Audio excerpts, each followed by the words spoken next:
Bem, gente, então o que vem a ser, né, o GRASP? Bem, o GRASP, na verdade, é um conjunto de padrões, tá certo? Esse GRASP aí é um acrônimo, né, como chama, é uma sigla para General Responsibility Assignment Software Patterns, tá? Então, seria de uma forma geral, né, a questão das atribuições de responsabilidades gerais, né, entre objetos, tá certo? Então, seriam padrões voltados para essa natureza. Eles foram inicialmente definidos por Craig Larman no livro que ele tem. Eita, inclusive, nem tô com ele aqui nessa estante, tá? Ficou aí em Campina. Tá? Eu tenho esse livro, então é um livro de UML e padrões, tá? E ele é muito utilizado, principalmente para você relacionar a parte de objetos, né? De, de OO com o ML. É um livro bem bacana, tá? Nesse aspecto aqui. Hoje está um pouco diferente porque eu estou só com o monitor. Aí acaba que vocês vão ficar olhando a minha parte da interação aí com o pessoal, tá? Que eu vou chegando. Então, são 9 padrões, certo? Desse padrão GRASP. E o que acontece é que nós vamos estudar inicialmente 5. E depois, quando a gente for para a parte de polimorfismo, tá certo? Então a gente vai ver e aplicar os outros 4. Para essa primeira prova que a gente vai ficar nesses primeiros 5 apenas, tá? Eu acho que é de segunda de agora a 8 dias. A nossa avaliação, né? A segunda avaliação são 3. Né? Então a gente pega essa parte de coleções e padrões GRASP, tá? Para poder aplicar, tá certo? Então, quais são os padrões? O primeiro é o Information Expert. Então, quem faz? Tá? Então, quem faz? Isso aqui a gente naturalmente vem aplicando, não é? Na orientação a objetos desde o início. Né? Agora que a gente está dando um nome formal para esse padrão. Tá? Então, quando a gente identifica num contexto, não é, uma responsabilidade de alguém, então a gente simplesmente tem que identificar aonde aquela informação ela se faz necessária, né?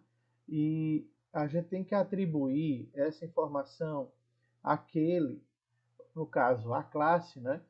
Que tem os dados para manipular aquela informação. Então, se a gente tem uma responsabilidade, a gente tem que identificar quem é a classe que vai fazer aquilo lá e colocar os atributos nessa classe, né, que digam respeito à resposta para aquela responsabilidade, tá? Então, basicamente, a gente tem que fazer isso para poder atribuir, né, essa responsabilidade aí, tá? A uma classe, dependendo dos atributos do negócio, né, que a gente está trabalhando. Então, é isso que a gente faz, né, com esse padrão. Tá? Então, por exemplo, no meu sistema, é preciso ter alguém que gere a descrição de um aluno. Opa, é, gere a descrição de um aluno. Para isso, eu preciso do nome e a matrícula. Então, aí eu já consigo identificar que eu vou ter um elemento nesse sistema para poder responder a essa necessidade, que é o elemento aluno. Né? E, além disso, eu tenho nome e matrícula para esse aluno. Então eu tenho que identificar essa responsabilidade e colocar na classe necessária essa pessoa. Né? Então essas informações dessa pessoa, né, que é o aluno. Tá?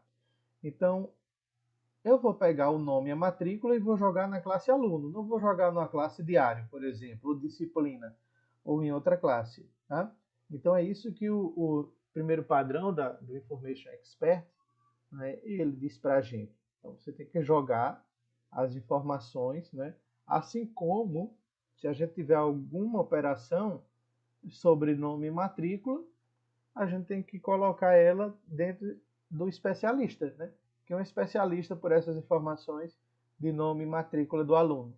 É a classe aluno. Então é lá que a gente vai trabalhar. Então, o Information Expert, ele deduz para a gente quem faz, tá? Basicamente, ele deduz para a gente quem faz.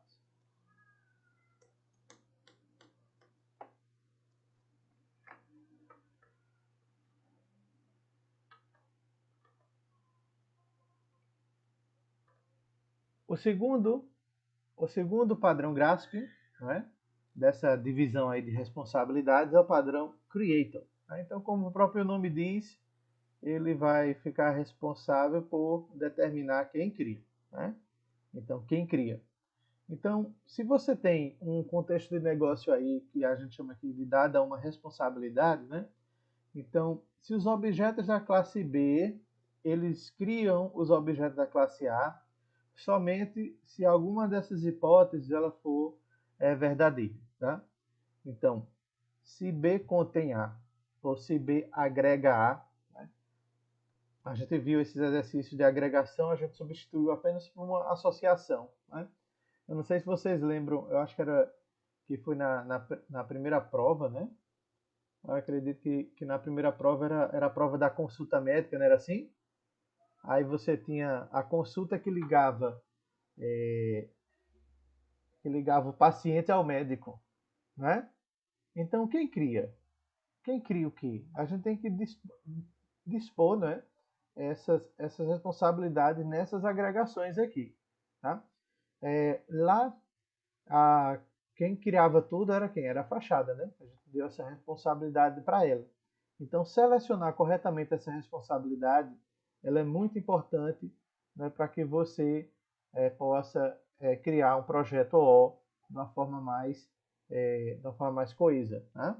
Então, se B contém A, se B agrega A, se B tem os parâmetros necessários para iniciar A, lembra que foi o caso lá da fachada, né? Na fachada do sistema. Acho que era Agenda Saúde o nome do sistema. Então, quem tinha os dados para criar o paciente, para criar o médico, quem tinha consulta, quem tinha tudo isso era a fachada do sistema, era lá que a gente estava trabalhando com isso. Então, foi lá que esses objetos foram criados. Né? Então, se B tem salva A, né, grava A, armazena A, então a fachada ficava armazenada a lista de médicos, ficava armazenada a lista de médicos e a lista de consultas e a lista de pacientes. Né? Então, se você percebe que alguma dessas relações está acontecendo, então ali existe uma potencial criação, não é? Daquele objeto, ele vai ficar responsável, né, por criar outros. Tá? Então, um objeto de uma classe X, no caso aí B, ele vai ser responsável por criar objetos da classe A. E esse é o padrão criador. Tá? É isso que a gente tem. Então, uma mensagem é algo que faz parte de um canal. O canal faz uso de mensagens para a impressão. O canal tem um conjunto de mensagens. Né? Então, o código-fonte lá da classe canal é o que vai ser o responsável por dar um new nos objetos mensagem, né? Porque ele contém ele. Né?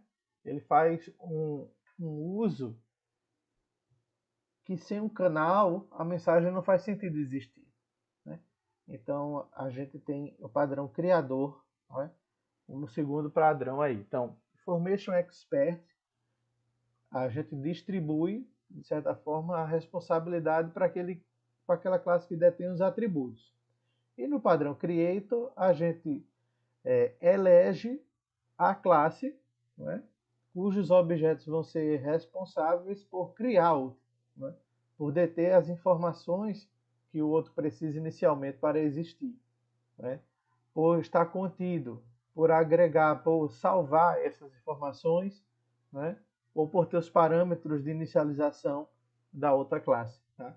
Então, basicamente, a gente faz essa composição aí no padrão criar. Tá? Esse é o padrão criar, tá bem? E aí nós chegamos no nosso terceiro padrão, né?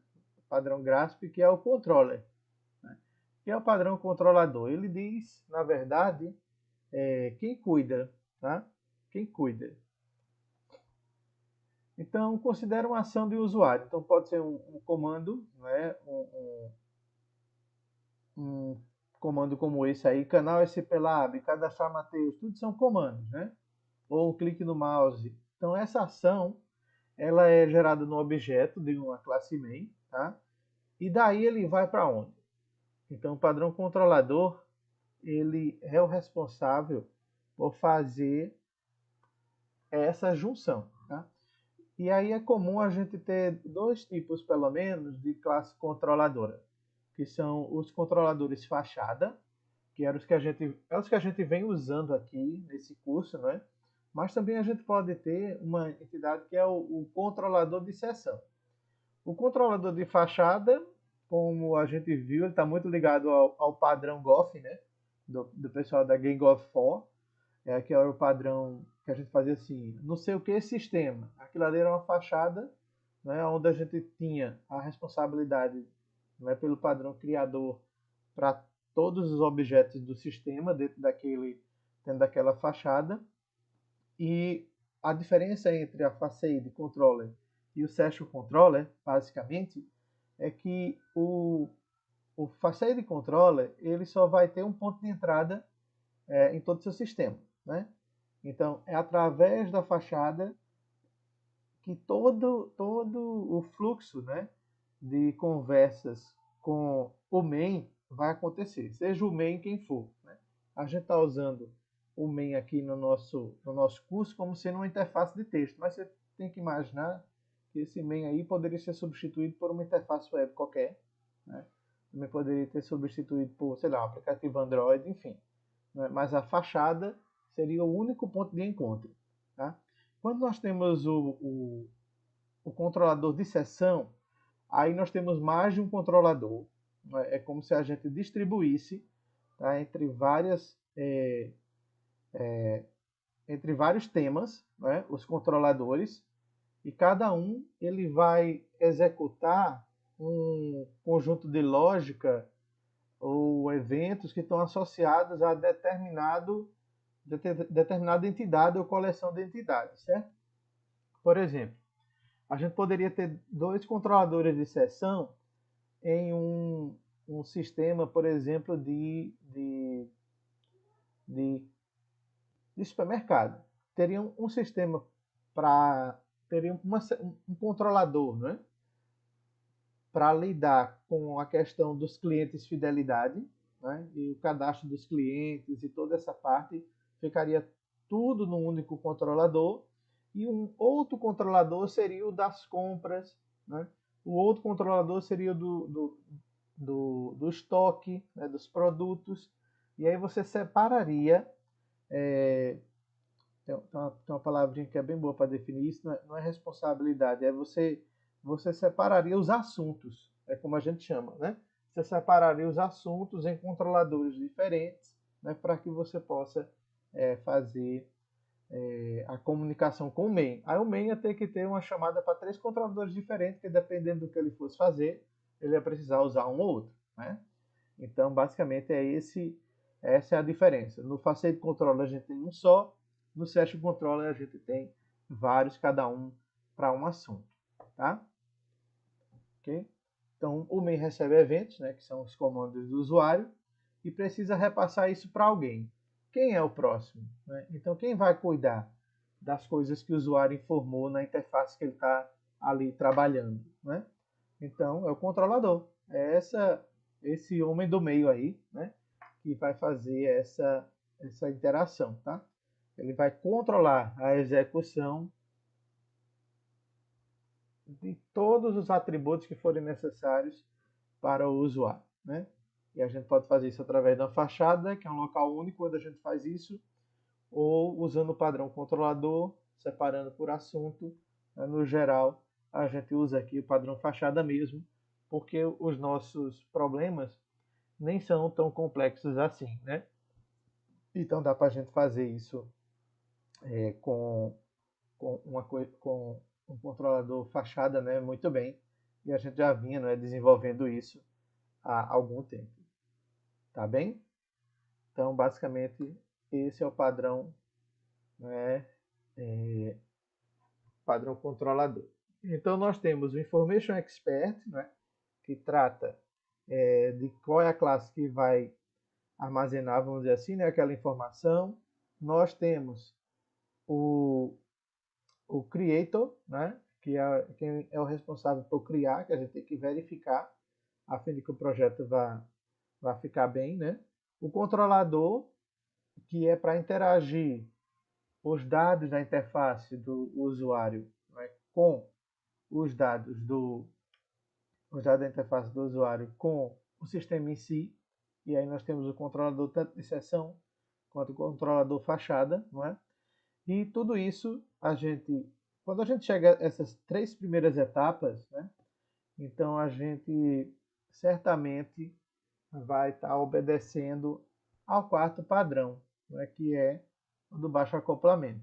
Então, o que seria o baixo acoplamento? Seria evitar o ninho de gato. Né?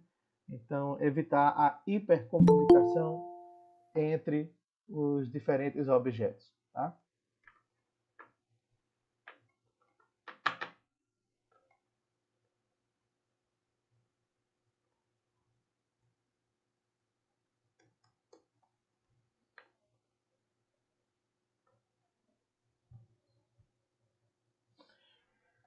Então, temos um exemplo aqui que foi meio lá da época da pandemia, né? Então, imagine que você gripou. Né? Então, se você interage com uma só pessoa, no máximo você vai deixar uma pessoa gripada, né? Assim. Agora, se você interage, né, com muita gente, se é uma pessoa, se você é um camarada, né, uma camarada pop, né, aí você vai deixar várias pessoas gripadas. E assim é a ideia desse baixo acoplamento, né? A gente tem que evitar que a classe ela esteja ligada, né, a muitas outras classes, porque senão qualquer alteração que você faça nela vai atingir ou vai precisar de um efeito dominó. Não é que você não, assim, em alguns contextos não seja necessário, né? Mas a gente preza para que a gente modele os objetos ali depois do controlador, de forma que a interação entre eles seja o menor possível, né? Então nós temos numa primeira camada, nós temos exatamente a interface, não é? Que é o main, aí o controlador, e aqui dentro dessa seção de objetos, né? Sei lá, como a gente viu lá no Agenda Saúde, por exemplo, né? Na primeira prova. Então a gente tinha o main, que poderia ser feito ou não, e aí o Agenda Saúde, que era o controlador. Mas ali, após o Agenda Saúde, onde a gente tinha consulta médica-paciente, né, o ideal era fazer o menor número de ligações possíveis entre esses objetos para que a mudança em um não implicasse no efeito cascata, né, de problemas em outro objeto, nos outros objetos, tá? Então, basicamente, a gente faz esse tipo de consideração na hora que está criando os objetos, que é, na verdade, criar uma instância de outro objeto dele, né? Porque a gente prefere o baixo acoplamento. Né?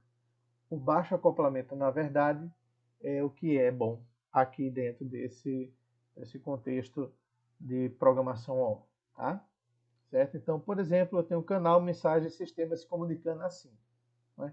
Será que não seria melhor o sistema se comunicar com o canal e aí o canal criar, deletar, excluir mensagem? Lembre que o canal, nesse exemplo que foi dado lá no padrão criador, ele é o responsável por criar as mensagens. Né?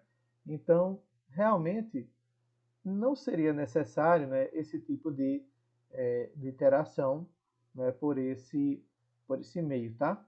Então, bastava essa segunda opção, onde a gente tinha a comunicação entre sistema e o canal e a mensagem baixando o acoplamento. Veja que essa ligação entre mensagem e sistema faz com que alterações no sistema sejam potencialmente impactantes em duas classes, assim como a alteração de mensagem e canal. Da primeira, apenas 1 para 1 essa relação de impacto. né? Então, a gente tem que procurar fazer modelagens que sejam menos acopladas, tá?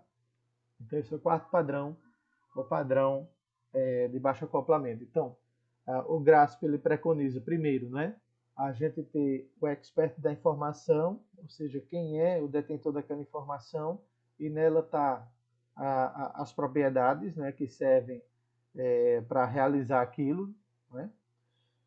O padrão criador, não é? O padrão criador, que é para saber quem é o responsável por criar um objeto, né? Então, a gente delega sempre essa responsabilidade. Veja que todos esses padrões que eu estou falando são padrões que remetem ao assignment, né? Que tem lá na sigla do padrão GRASP, né? É, é, é a atribuição da responsabilidade, né? Então, o padrão criador, o controlador, ou seja, quem vai ser o responsável por uma seção do sistema, né?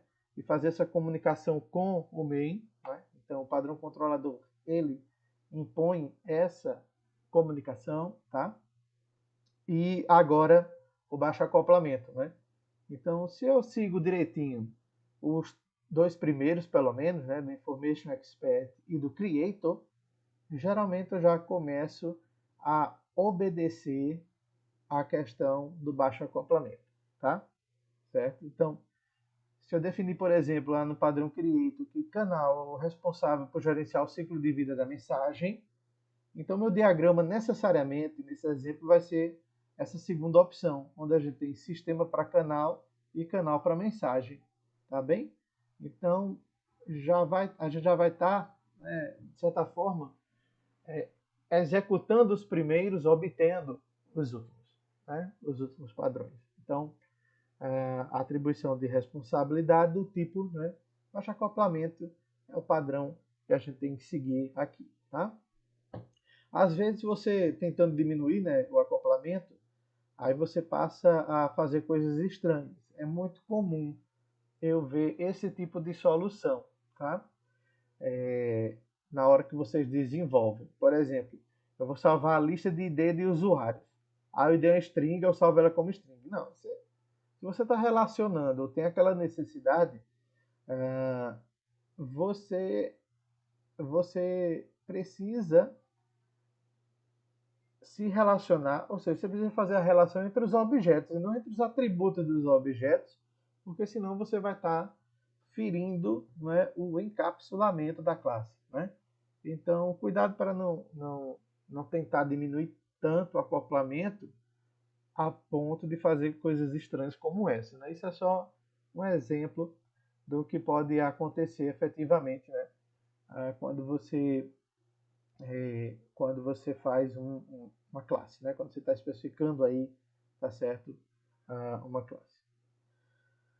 Bem, por último, nessas atribuições de responsabilidade, né? Então nós temos o padrão da alta coesão, tá? Então nós necessitamos, então, além de pensar quem é o expert da informação, quem é o criador, como vai ser a interface de comunicação entre a pessoa, né, que a gente está chamando aqui o usuário, que é o main, né, do sistema, e essas classes, né, pelo padrão controlador, e com o baixo acoplamento, nós precisamos, né, também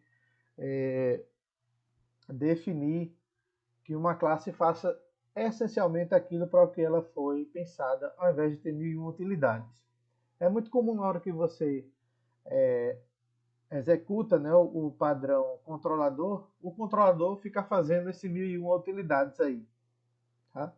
Então, se você consegue separar controladores, tipo com controladores de sessão, aí você vê que você pode, né, ter um pouco mais de flexibilidade nisso. Tá? Então, a alta coesão, na verdade, ela vai lhe dar uma medida de integridade da classe para o que ela faz. Tá? Então, é o que a entidade ela tem a responsabilidade de fazer. Então você vai colocar nela. Geralmente, quando você segue, por exemplo, o primeiro padrão, que é Information Expert, você define quem é o detentor daquela informação de maneira correta, você já começa a trabalhar esse quinto elemento aqui da alta coesão, né? Porque ela vai ter responsabilidades que vão estar focadas somente nos atributos dela, né? Então, veja que há uma certa relação entre o cumprimento de um padrão e outro, né? Aqui nos padrões GRASP, tá? Então, basicamente, isso é o que acontece aqui. Então, o que nós buscamos em uma classe é que ela seja assim. Ela tenha alta coesão e baixo acoplamento, tá? É isso que a gente busca. E, no geral, a gente atinge isso quando a gente segue os 3 primeiros padrões. Quando a gente tem o Information Expert devidamente definido, né, para aquela classe, nós definimos quem é o responsável por criar o quê, né? Então nós já separamos duas responsabilidades muito intrigantes, né, no desenvolvimento, tá, de qualquer sistema O, qualquer análise de sistema O. E no terceiro, o padrão controlador, ele vem somente para organizar a comunicação entre essas interfaces, tá?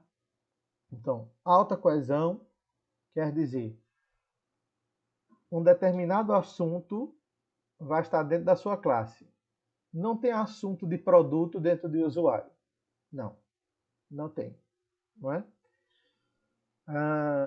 Mas no carrinho de compras.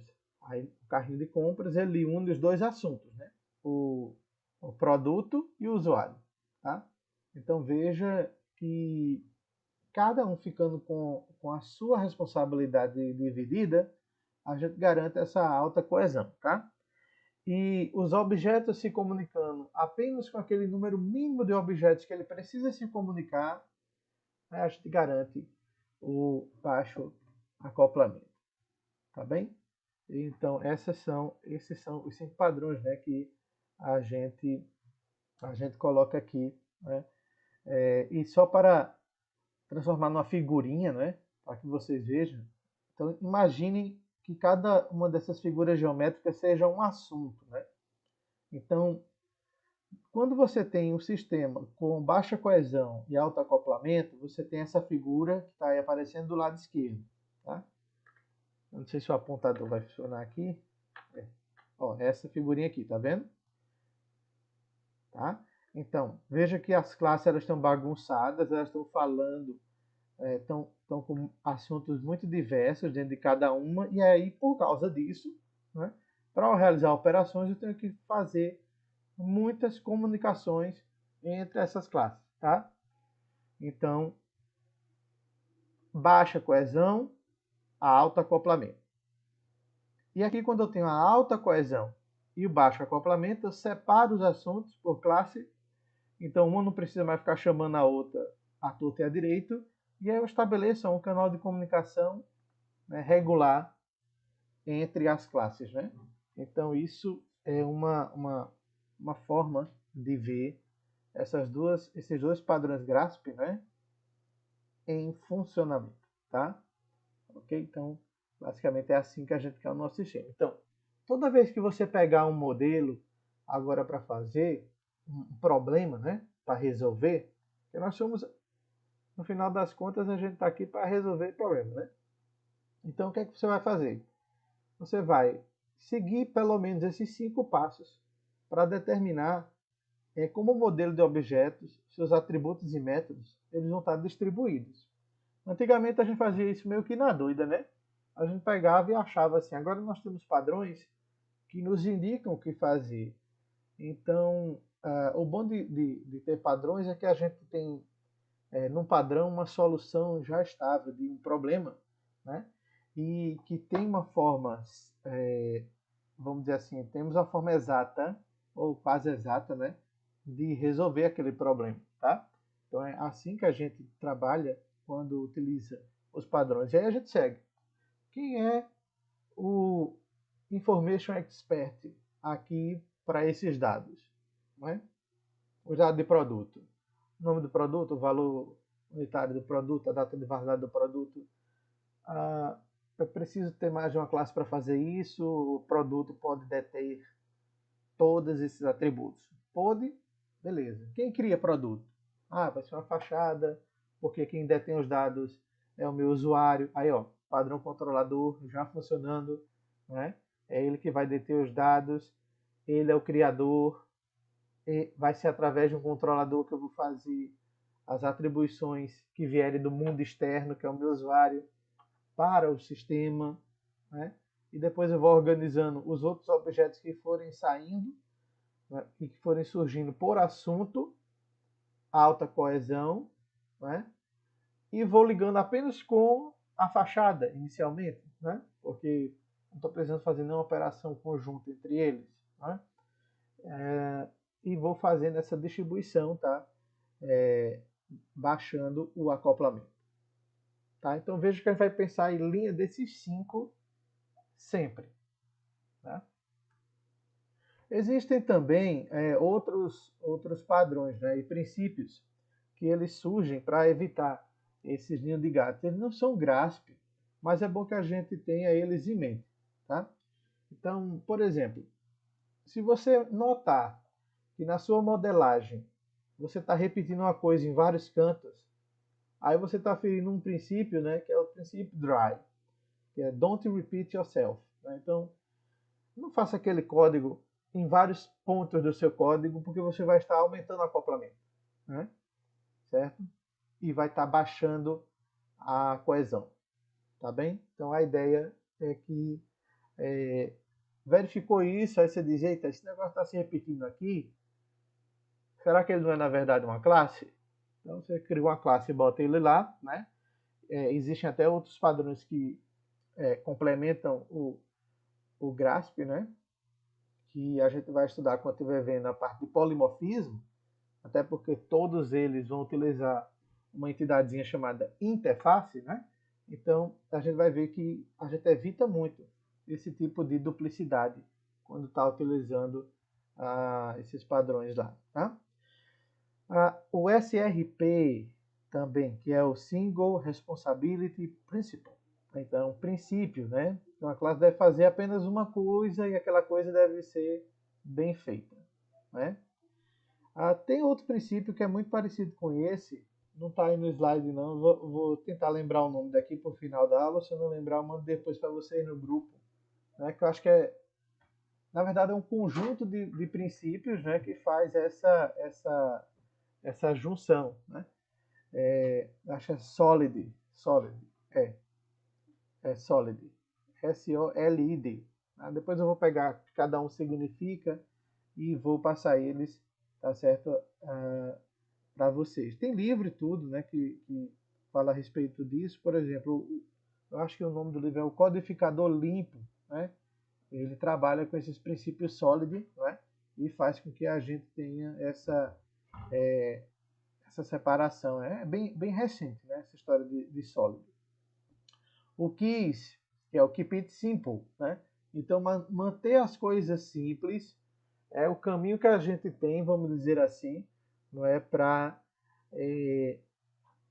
evitar altos acoplamentos, né? E também baixas coesões, tá? Então, esse é um dos caminhos que a gente tem para poder separar, para poder pensar melhor, né, no modelo aqui de objetos, tá? Só um minutinho aqui, gente.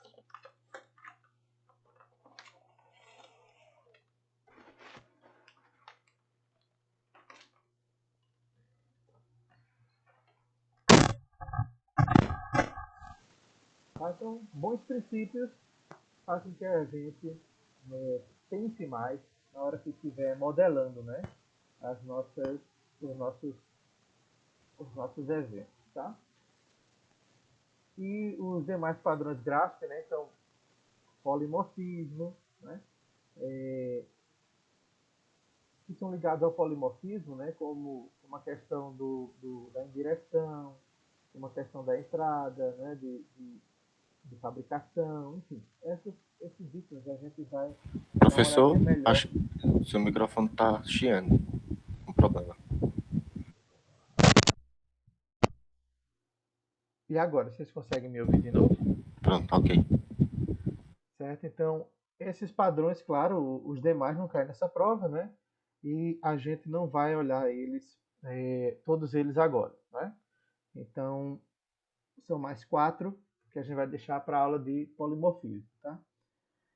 alguns erros comuns ou situações problemáticas, né, criadas na hora que a gente está iniciando, né, a aprender a modelar um sistema, né, orientado a objetos e a fazer, né, sistemas orientados a objetos. Por exemplo, eu colocar uma classe com esse nome, cadastrar alunos. Inclusive aconteceu numa prova, tá? Aí não tem. Todas as classes, elas são substantivas, tá? Se você fizer uma classe assim, então ela vai estar altamente acoplada, certo? Embora muitas vezes esteja até coesa, porque só faz uma coisa, né? Só faz cadastrar aluno e mais nada, tá? Mas não é bom, certo? Então, ela vai estar altamente acoplada porque ela vai se relacionar com vários elementos do sistema e aí uma variação em um pode ocasionar um problema nela também, aquele velho efeito colateral, tá?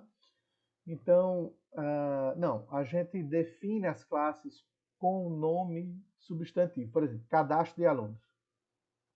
Ali eu já sei que dentro daquela classe vai ter todas as operações para o cadastro de um aluno. Tá?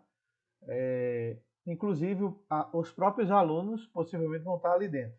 Tá? Então, usar o nome da classe não pode ser utilizado como verbo de ação. Tá? Certo? Então, não pode. Tá bem? A modelagem middle to nowhere, certo? Isso aqui é um erro de modelagem desordenada, onde você não segue nenhuma estrutura top-down, nem uma estrutura bottom-up naquilo que você está fazendo. Seria uma coisa em que a comunicação entre os objetos, ela não segue uma linha, tá? Então, ela, por exemplo, você tem um main aqui, que se comunica com uma classe do negócio lá, aí se comunica com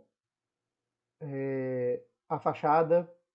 Veja, já inverteu a ordem da comunicação. Uma fachada de seção aqui, volta para outro objeto, comunica com outra fachada, e aí você vai fazendo esse emaranhado que não tem muita lógica nem muito sentido. Né? Então isso é o que acontece quando você não faz uma modelagem. Por isso que diz que é a modelagem por meio do nada. Tá? O que a gente deve fazer é sempre estabelecer uma ordem e obedecer aquela ordem. No geral, por exemplo, sistemas web, né? Muito tipicamente, a gente tem pelo menos 4 camadas e 4 camadas bem definidas, né? A interface com o usuário, certo? Aí nós temos o servidor que recebe as requisições, é o controlador. Veja, a mesma ideia, tá vendo? Interface com o usuário e controlador. Aí o controlador ele vai repassar para os serviços. Aí pode ter um ou vários serviços, né? E depois desses serviços, nós vamos ter o banco de dados. Nós temos o modelo do usuário, né? Que é o que reflete, né? o banco de dados que está salvo no sistema. Veja, 4 camadas. E aí você resolve se você vai implementar da forma top-down ou bottom-up. Ou você vai começar implementando o modelo do usuário e só no final vai fazer a interface, ou você começa pela interface, né? E termina lá no modelo de usuários. No nosso contexto é mais fácil fazer o top-down, né? Porque a gente geralmente dá um problema para vocês com um bocado de operações que o usuário tem a disponibilidade para fazer, né? E aí vocês podem criar um modelo de objetos baseado nessas operações. Né? Então é top-down. Você começa pela funcionalidade e termina fazendo o modelo, né? Que é o modelo OO que vai responder à resolução daquele problema. Tá bem? Então, basicamente, é isso aqui o que a gente vai fazer, tá? Poxa, eu tinha ouvido aqui um bip, mas não estou vendo mais não. Cadê aqui? Pronto. Pensei que tinha chegado mais alguém, mas não vi não. Ok, gente?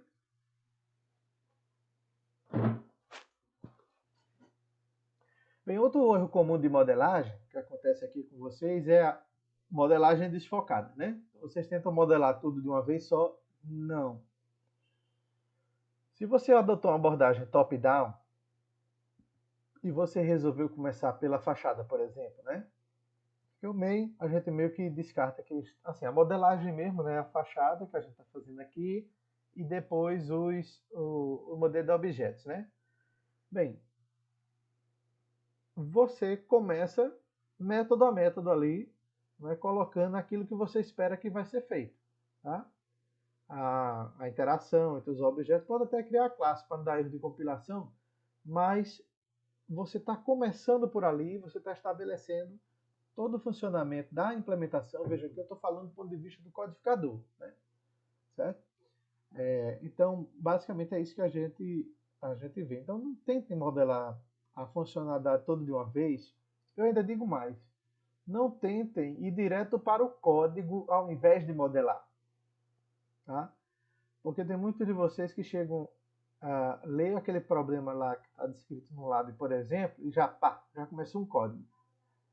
Não para nem um pouquinho para pensar na relação entre os objetos ali. Você pode estar fazendo algo que vai estar complicando demais sua vida e às vezes um modelo de classes feito anteriormente, você teria evitado algum acoplamento e estaria com a solução mais fácil para desenvolver, certo?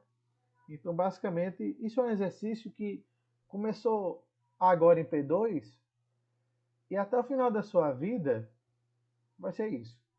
Né? Pegar um problema, subtrair partes. Pior, no geral, os problemas já estão lá, pronto. Por exemplo, você vai trabalhar num banco. Você não pode dizer assim, olha, vamos parar o funcionamento do banco para a gente modelar melhor esse sistema e daqui a 6 meses ele volta a operar. Não tem isso. Tem isso? Não tem. Né? Então, você vai fazer o quê? Você vai pegar o problema, vai definir uma abordagem top-down ou bottom-up para poder fazer aquilo lá e vai simplesmente, né, fazer o simples. Vai pegar um pedaço do problema para resolver. Né? Você não tem como resolver todos os problemas de arquitetura do sistema de uma vez. Nem tem como mandar reimplementar um sistema, até porque isso implica em outras questões, como segurança, enfim, né?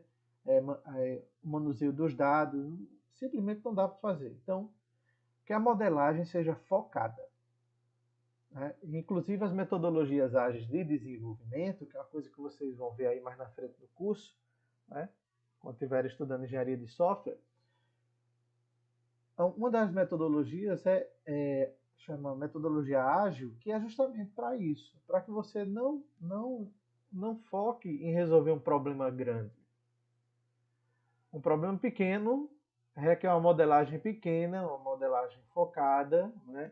E depois de modelado, e você vendo todas as implicações, aí é que você tem uma solução focada também. Né? Então aí você resolve com isso. Então nada de ficar com perda de foco. Né? Na hora de estar resolvendo um problema, resolva aquele problema. Tá? Eu acho que isso é até um mantra da administração, eu não me lembro quem foi o autor que falou isso, né? Mas existia um modelo, acho que era Ford ou era Toyota, agora não me lembro qual dos dois que dizia assim, é a repetição que leva à perfeição. Né? E nas fábricas da Toyota, a pessoa que apertava um parafuso, ela só apertava um parafuso o dia todo. Então era um trabalho altamente especializado. E é nesse ponto que eu queria chegar, né? No princípio em si, né? Mas é a questão do trabalho especializado, ou seja, o trabalho focado em uma coisa só por vez, ela lhe garante um nível de produtividade e assertividade que ele é maior, tá certo, do que aquele que você se perde pelo conjunto logo todo. Então esteja focado em resolver um problema por vez. Sabe aquela história assim, eu tinha 10 coisas para fazer, não fiz nenhuma. Você não fez nenhuma porque você tentou iniciar as 10, tentou fazer as 10 ao mesmo tempo. Não. Se você tivesse pego, ó, vou botar numa fila aqui. Primeiro eu vou fazer essa, depois essa outra, depois essa outra, depois essa outra, enfim. Se eu botasse numa linha, né, fazer essa, você teria conseguido fazer duas. Já estaria com 80% do problema resolvido. Mas como você tentou fazer as 10 de uma vez, aí não saiu nada. Isso acontece muito na hora da prova. Porque você quer tirar 10, né? Aí você diz assim, eu tenho que fazer tudo.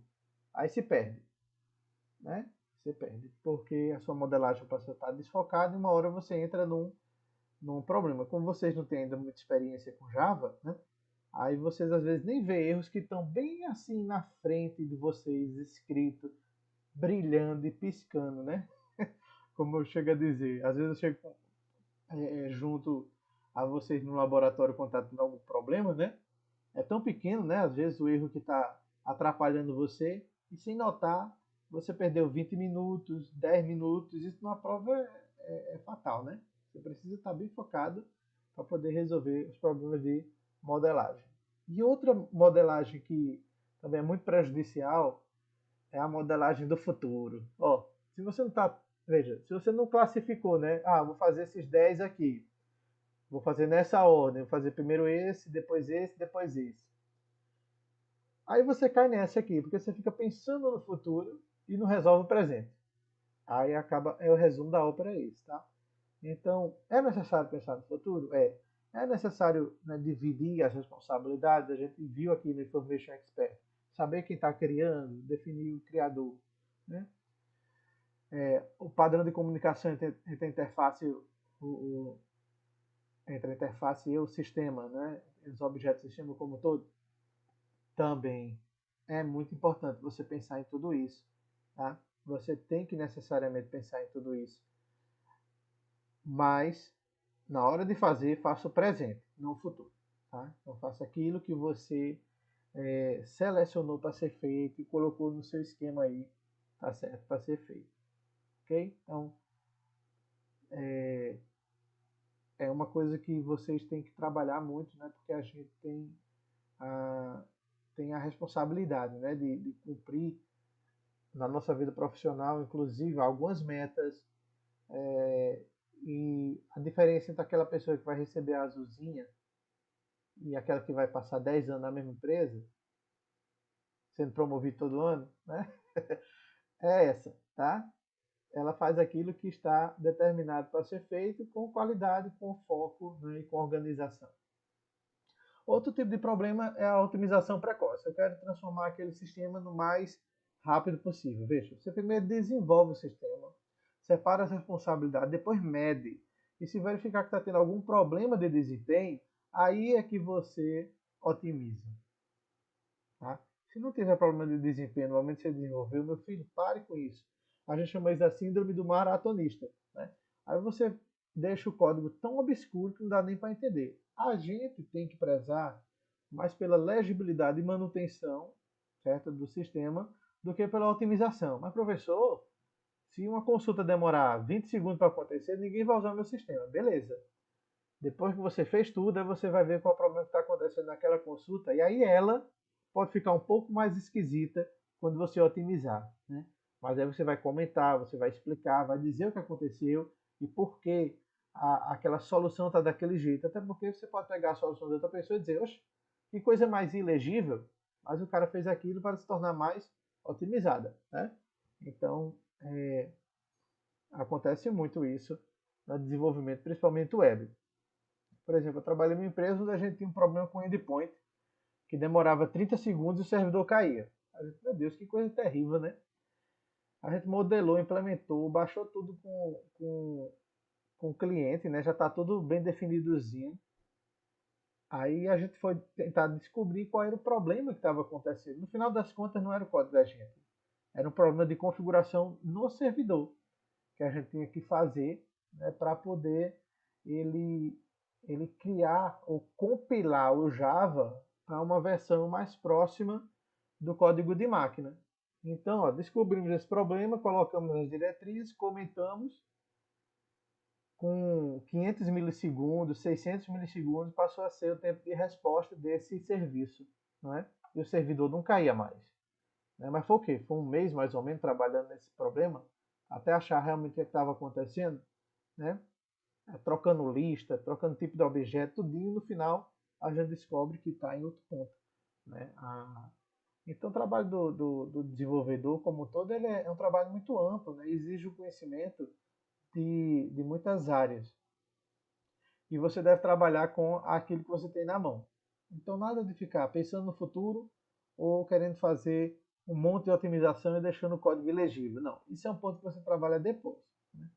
É sempre assim. Até a ordem do pessoal de teste, eu sou da área de teste, como vocês sabem, é assim. Primeiro a gente testa o quê? Faz o teste das unidades do sistema, que é a coisa mais básica.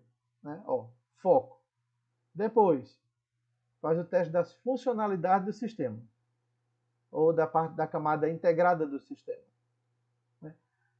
Surgindo problemas aqui, sejam funcionais ou de desempenho, teste de desempenho para aquela funcionalidade que estava dando problema no sistema. Não fica fazendo um monte de coisa, sabe?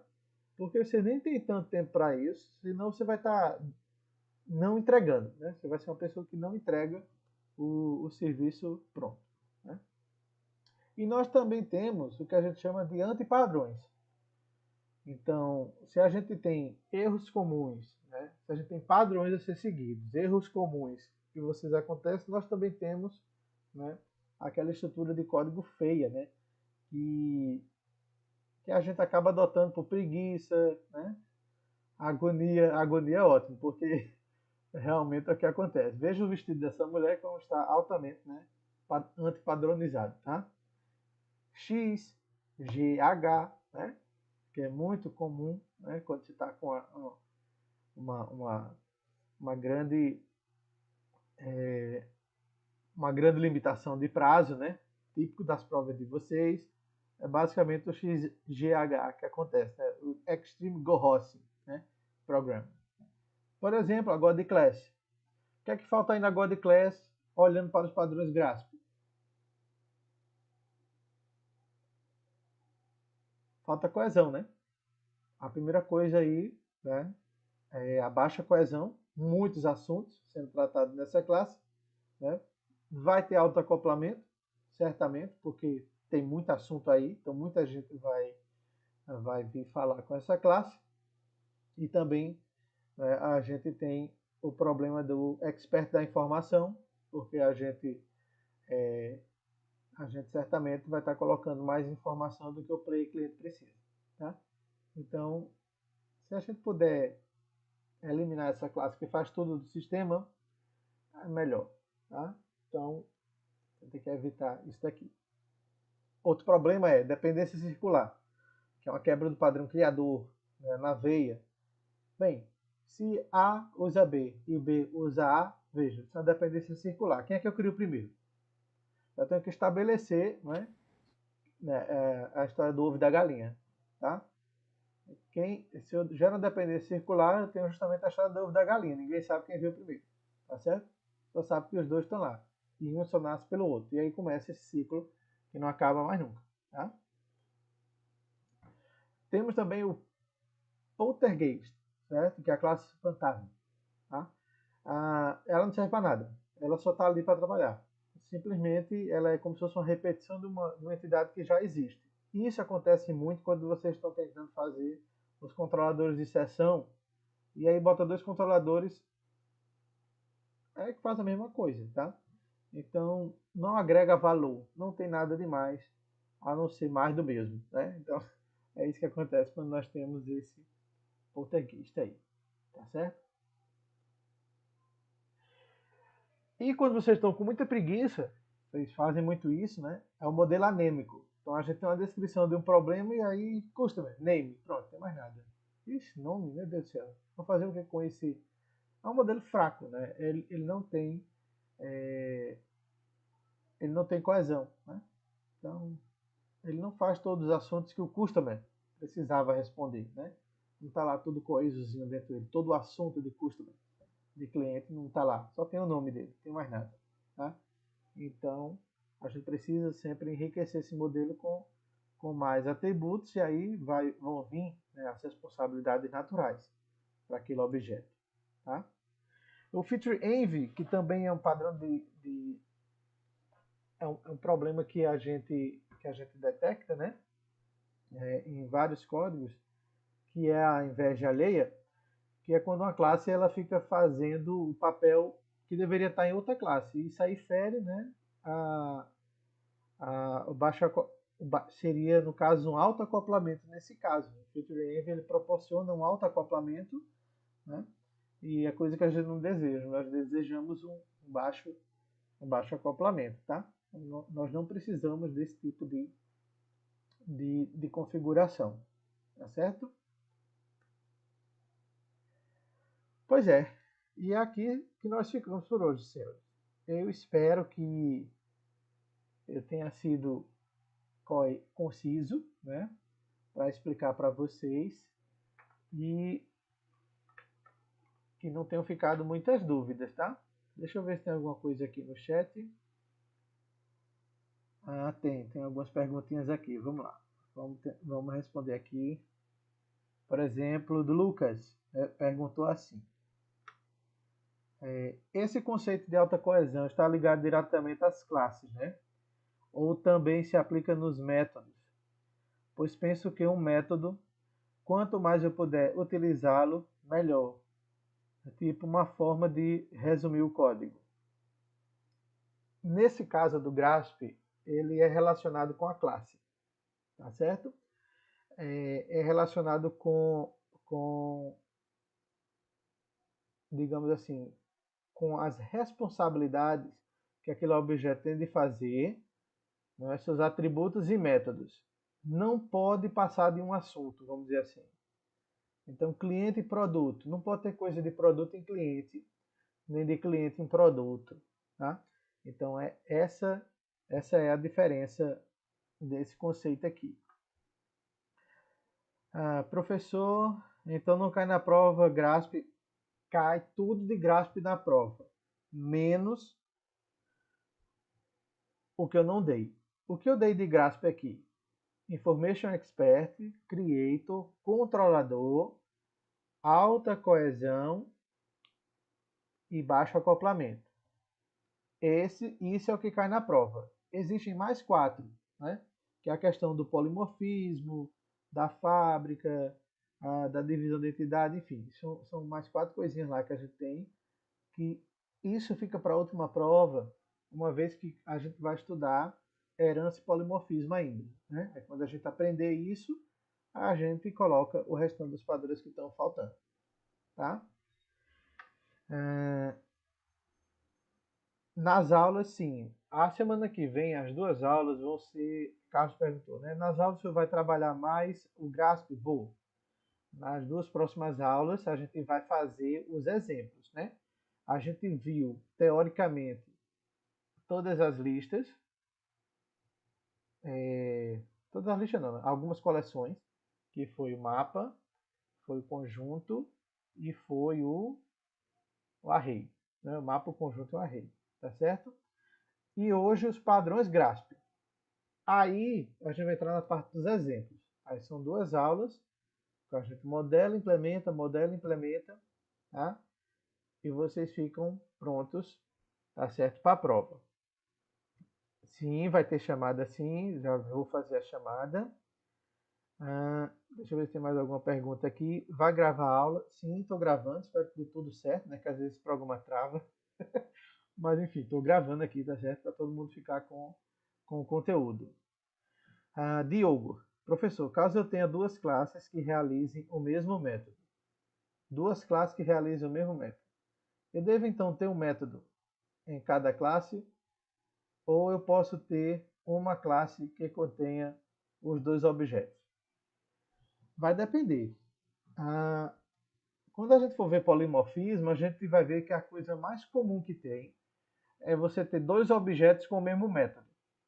É a forma mais coesa de fazer a coisa. Porque mesmo que seja o mesmo método, é uma forma diferente de fazer, aí vai estar no assunto daquela classe. Né? Então, o ideal é essa segunda opção. Tá? Ou foi primeira? Deixa eu ver aqui. Devo ter um método em cada classe. A primeira então. Tá certo? Você vai botar um método em cada classe, mesmo que o nome dele seja o mesmo. E depois a gente vai melhorar ainda mais isso para que, vamos dizer, eu tenho um controlador.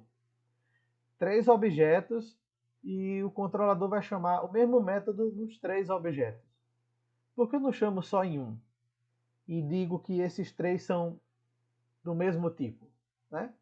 Então isso a gente vai ver em polimorfismo ainda, tá? Não é para agora. Por hora é só a parte de separar as responsabilidades, definir o padrão controlador, né? Aumentar a coesão e diminuir o acoplamento. Tá bem? Certinho?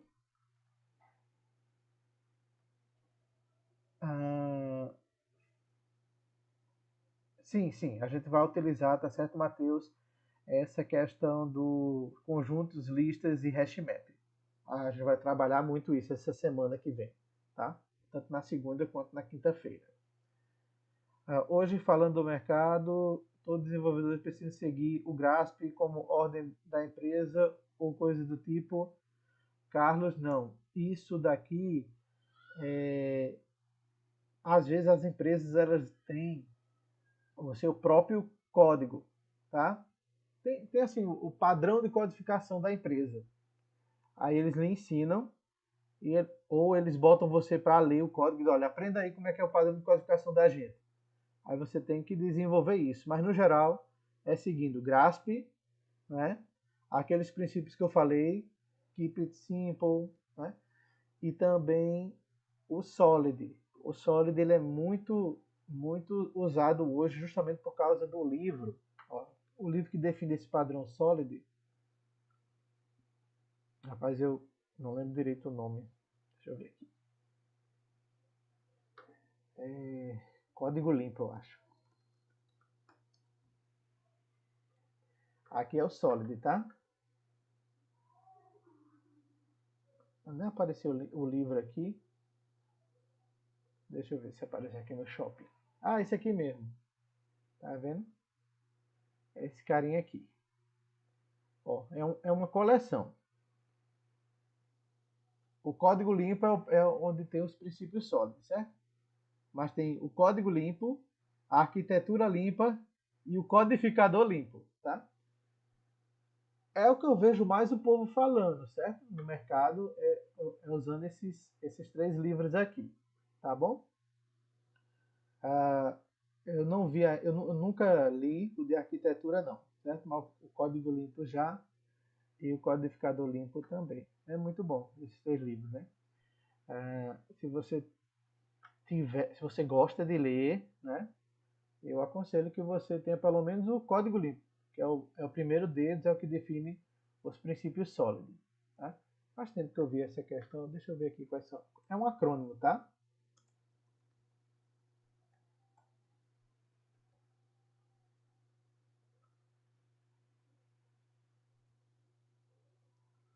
Aqui a imagenzinha, ó. Single Responsibility, Open Closed Principle, Liskov Substitution, Interface Segregation e Dependence Inversion.